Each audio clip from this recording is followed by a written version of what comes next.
Paliyekkara toll പിരിവ് തടഞ്ഞ ഹൈക്കോടതി ഉത്തരവിന് എതിരായ ദേശീയപാത അതോറിറ്റിയുടെ ഹർജിയിൽ സുപ്രീംകോടതിയുടെ വിമർശനം. റോഡിന്റെ അവസ്ഥ പരിതാപകരമെന്ന് സുപ്രീംകോടതി ചൂണ്ടിക്കാട്ടി.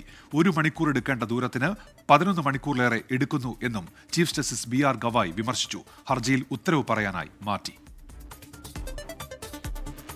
പാലിയേക്കര ടോൾ തടഞ്ഞ സംഭവത്തിൽ സുപ്രീംകോടതിയിൽ നിന്ന് കടുത്ത വിമർശനമാണ് ദേശീയപാത അതോറിറ്റിക്ക് കേൾക്കേണ്ടി വന്നത്.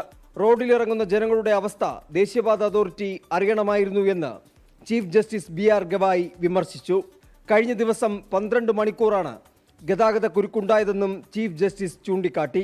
അറ്റകുറ്റപ്പണികളുടെ അഭാവം മൂലം ഗതാഗത കുരുക്കുണ്ടായാൽ പൊതുജനങ്ങളിൽ നിന്നും ടോൾ ഈടാക്കാനാവില്ലെന്നും സുപ്രീം കോടതിയുടെ നിരീക്ഷണം. പ്രാദേശിക സമ്മർദ്ദം മൂലമാണ് ദേശീയപാതയിൽ ഉണ്ടാകുന്ന ഗതാഗത കുരുക്കിന് കാരണമായ കവലകൾ ഉണ്ടായതെന്ന് ദേശീയപാത അതോറിറ്റി വാദിച്ചു. ഗതാഗത കുരുക്കിന്റെ ഉത്തരവാദിത്വം ഉപകരാറെടുത്ത PST എഞ്ചിനീയറിംഗ് എന്ന കമ്പനിക്കാണെന്നും പ്രധാന കരാർ കമ്പനി സുപ്രീം കോടതിയെ അറിയിച്ചു. സർവീസ് റോഡുകളിലൂടെ എങ്ങനെ യാത്ര ചെയ്യുമെന്ന കാര്യത്തിൽ ദേശീയപാത അതോറിറ്റി മെച്ചപ്പെട്ട പദ്ധതി തയ്യാറാക്കണമായിരുന്നുവെന്നാണ് സുപ്രീം കോടതി പറഞ്ഞത്. ഹർജിയിൽ വാദം പൂർത്തിയായതോടെ ഉത്തരവ് പറയാനായി മാറ്റി. R. അച്യുതൻ, 24, ഡൽഹി.